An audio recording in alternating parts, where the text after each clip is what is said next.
beer. Now, to make things interesting, I'm going to make the inside of the sushi roll look like sushi roll art and represent the PBR logo on the can. Now, to make that, I'm going to have to create naturally blue sushi rice, which is never really been done. So let's get going. Let's make it happen.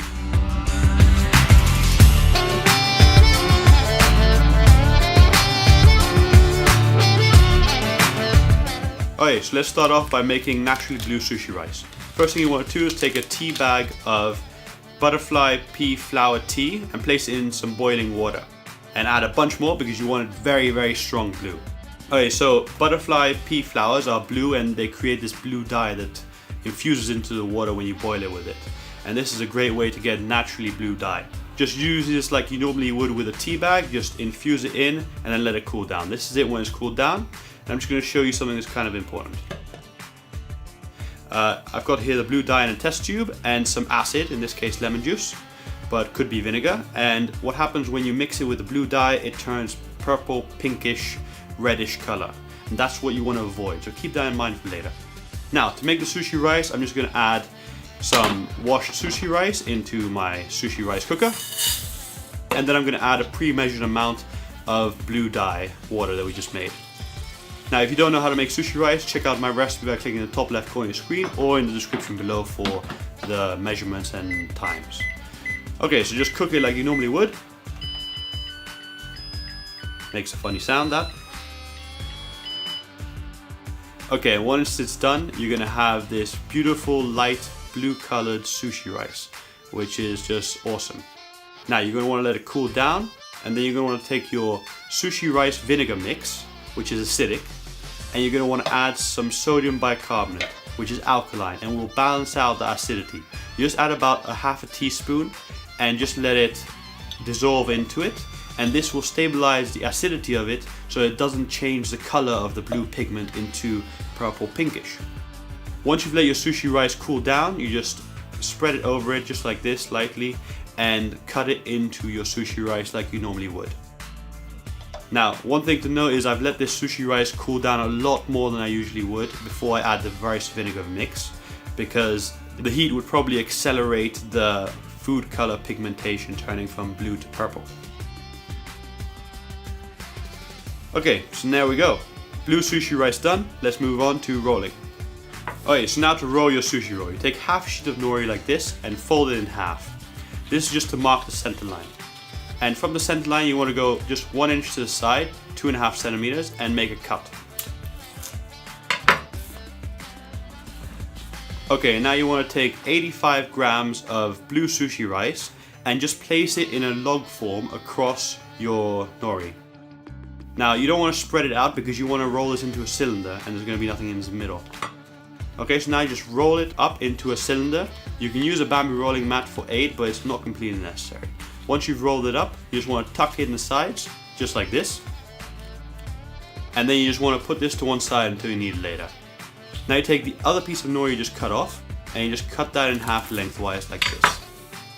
Then you want to get 7 to 8 grams of blue sushi rice and just lay it across the middle line, going all the way across and evenly spread out. And then you just want to fold this up into a U-shaped column. This is so that it stays together when I'm trying to roll it and I get more detail in the end result. Okay, so once you've done that, you just want to make the second column, which is exactly the same as the first one.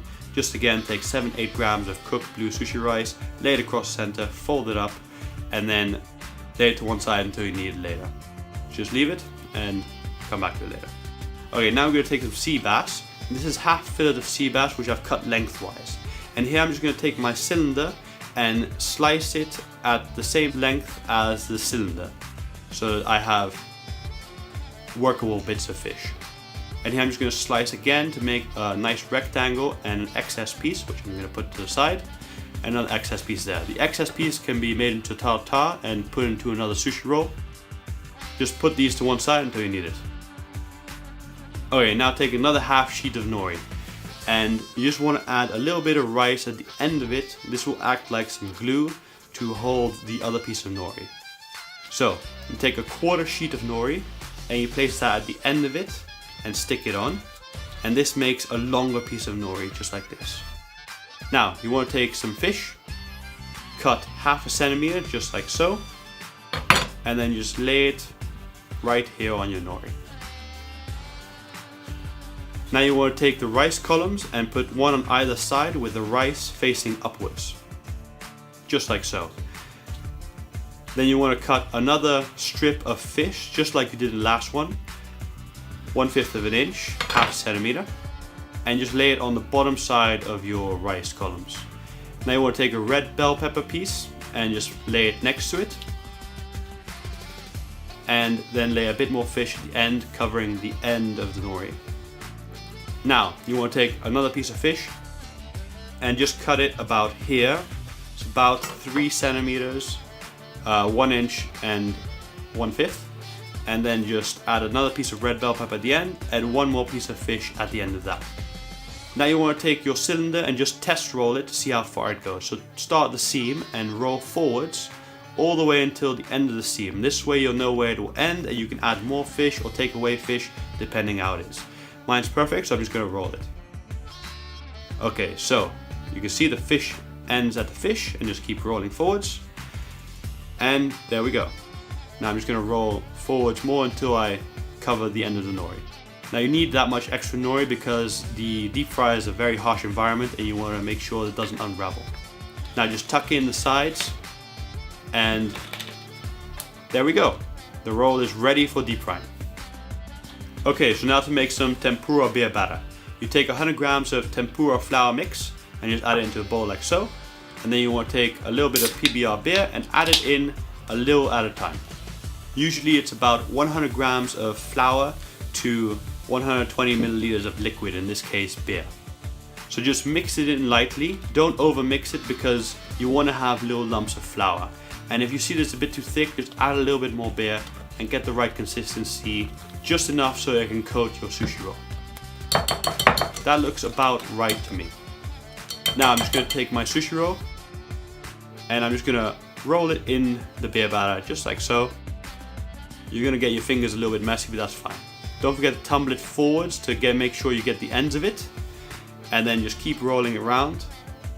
And now you want to add it into your deep fryer at 170 degrees Celsius until it becomes a beautiful golden brown. It should take about 2 to 3 minutes, and then you'll have this beautiful crispy crust. Okay, now just take it and place it onto some napkins to cool down, and let some of the oil run off. And then you just want to cut it into slices. Now take your sharp knife and cut it into 1.5 centimeters thick slices. That's 3/5 of an inch. And it's quite easy to cut. There we go.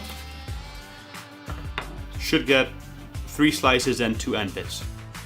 Now look at that beautiful PBR logo in there. It's great, but it's not complete yet. To complete it, I've just cut out some nori letters with a tiny little scissor. It was very difficult, but I made it happen. And here we go. Nori is the same seaweed as used before to roll the sushi roll, just in case. So here I've got a P, and here I've got a B, and we're gonna finish off with an R. Okay, that's great. But if you don't want a corporate logo on, you can always just put a little curve and a little dot, followed by another little dot to make a smiley face. Okay, now the nori letters are very easy to put on. You just get them close to the sushi rice and they just grab hold of it just like this. The only thing is, if you try to move them after you've placed them down, they'll rip and tear. So make sure you get them in the right spot from the get-go. And there we go, PBR sushi roll done.